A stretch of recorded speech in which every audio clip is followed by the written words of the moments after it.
Before anything else, I'm just gonna make this clear that OLP or Online Loans Pilipinas is SEC registered. And by that, we mean legit. Buo pong natatanggap yung loan with minimal requirements. Just recently, nag-offer siya sa akin ng loan na 8,000 pesos, 6 months to pay, 2,060 per month. Ginrab ko para further siya ma-observe. So if tuloy-tuloy to, then okay sana, di ba? I even compared the interest with my Salmon account na nag-o-offer ng 9%. So, what's the problem? So this vlog is going to be a bit personal. Hindi ko naman sinasabi na sobrang pangit yung loan app na to, but bago mapadpad dito, there are loan apps that are actually better than Online Loans Pilipinas. So join me in this quite personal vlog and keep watching.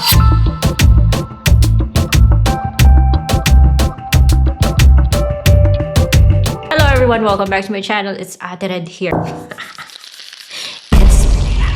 Anyways guys, this video is not sponsored and this is based on my personal experience and I want you guys to understand kung anong klaseng company tong si OLP. So I'm going to share a very personal stuff. Why I think the apps na ibabanggit ko dito are much better because sometimes it's not just the terms na pinipresent ng company, yung basehan sa pag-decide kung okay yung term, but it's actually their ethics. The way they do business na kailangan din nating i-consider. Bago ako magnobela dito, I'm using this lip product from Maybelline which is a Teddy Tint and ito po yung shade niya. Meron po tayong product link dito para mahanap niyo siya sa Shopee. Anyways guys, ano ba yung mga loan platforms that are much better sa kay OLP? Kung buong loan lang naman yung pagbabasihan, then ang dami po mga loan apps or meron akong top 5 na marirecommend sa inyo that are much better than OLP. So loan app number 1 is Tala. Unfortunately, at the moment, si Tala ay nada-download lang po sa Google Play Store. Wala po siya sa iOS. And guys, itong si Tala ay maaaring magpahiram ng up to 25,000 pesos and super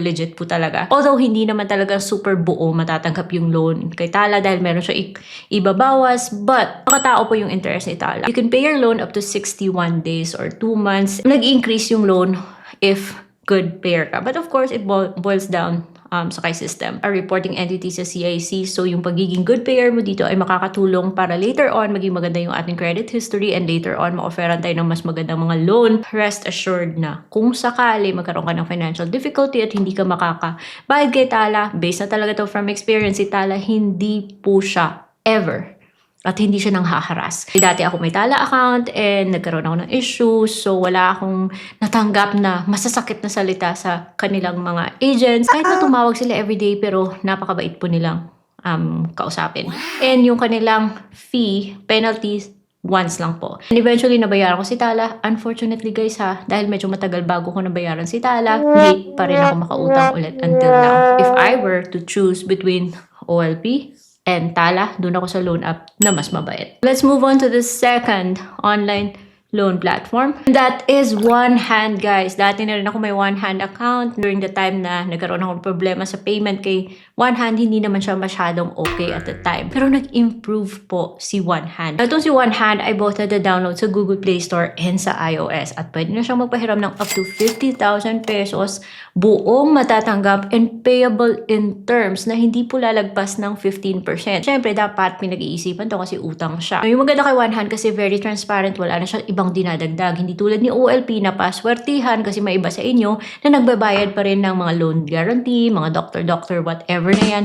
Dito kay OneHand, service fee na lang kaagad. May makakausap ka talaga, tumawag ka lang sa hotline nila. Hindi tulad kay OLP na ang dami sa inyong nagsasabi ang hirap po niyang i-contact. Alam niyo naman guys, nang dahil sa previous bad experience ko kay OneHand, kinikriticize ko siya ng kinikriticize. Like there was a time na parang super galit talaga ako kay OneHand.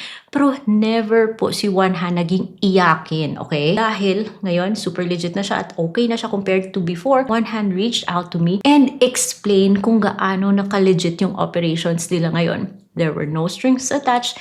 They just wanted to prove na okay yung operations nila. If I'm going to compare that with what OLP did to me, I'll tell you more about it at the end of the video. Now let's move on to the third one, which is my favorite, and that is si Bilis po. Itong si Bilis naman guys ay nagpapahiram din ng up to 50,000 pesos payable in installments up to 12 months, both Google Play and iOS, and between OLP and Bilis. Yun na, which one is yung obviously na mabait. kayo Billies, kapag establish na yung account mo, never ka makakatanggap ng tawag dito kay Billies.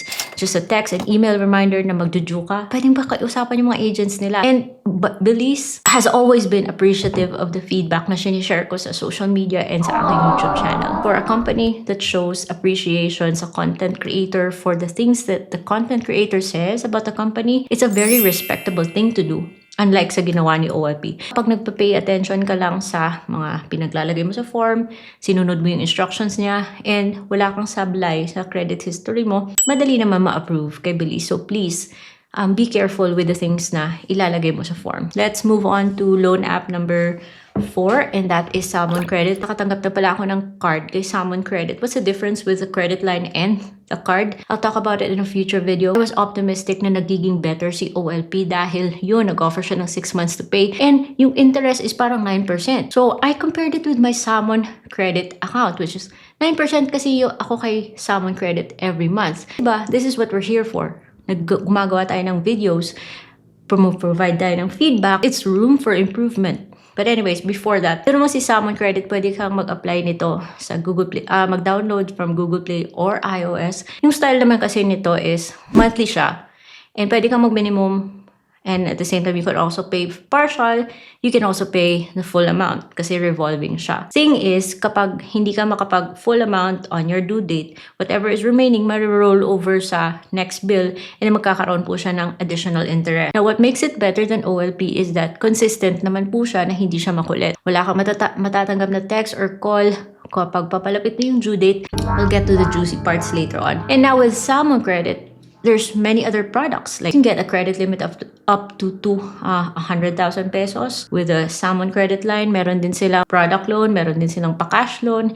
And but yung offer sa'yo will depend on your behavior as a borrower. Malapit na tayo sa mga juicy parts, guys. So now, let's move on to the last loan app that's on this list. Kashalo. Of course, Kashalo is very legit. Pwedeng iOS, pwedeng Google Play Store, and you can loan up to 13,000 pesos. Buo mo pong matatanggap yung loan, and it is payable in 45 days. Makakapag-reloan ka naman basta good standing ka lang. Kahit na meron siyang sinacharge na additional, but it is clearly stated what this fee or this interest is for. Hindi tulad sa Loan Doctor, Electronic Doctor at sa loan guarantee ni OLP na napaka-vague. Guys, ito po yung mga loan platforms that are better than OLP if we're just talking about buong matatanggap, isang valid ID lang, and apply online. And they know how to respect creators and borrowers. I'm just gonna say this bluntly na si OLP ata yung loan app na pinakabastos. So, ganito po kasi, nabanggit ko po sa intro na yung last loan ko kay OLP. Nagulat ako, guys, na nag-offer siya ng parang nag-iba. And I was very optimistic about it. Kasi dati, alam niyo naman kung ano mga pinagsasabi ko kay OLP. So sabi ko, kung ganito si OLP moving forward,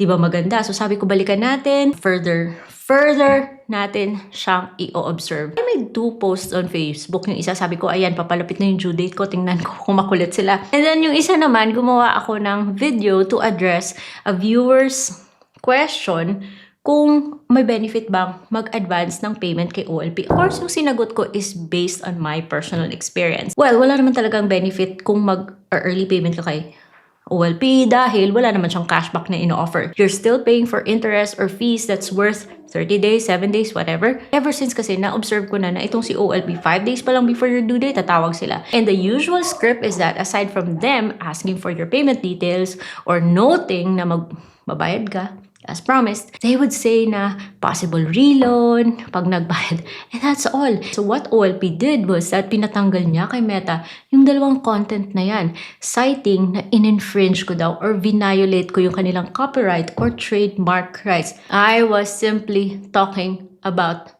the product. Nagbigay ako ng feedback, nagbigay ako ng review. That's what my channel is about. Magbigay ng feedback about these loans, because para ano pa na may Google reviews, diba? Kung saan naglalagay tayo ng ating experience, ng feedback, positive man o hindi. What for pa na may Facebook kung saan pwede tayong maglagay rin ng review natin about the product. Kung yung company ay iyakin at magagalit lang, di marunong tumanggap ng feedback. Pag ganyan yung company, there's something wrong about them. And I would go for companies na magalang. Those are the 5 companies na na-mention ko kanina that are better than OLP dahil marunong silang tumagat ng feedback Much better po yung pamamalakad nila. Basta hindi sila tulad ng OLP na medyo mahirap po makipag-deal with depending on the situation. It's personal. Para sa akin, I didn't wanna do this.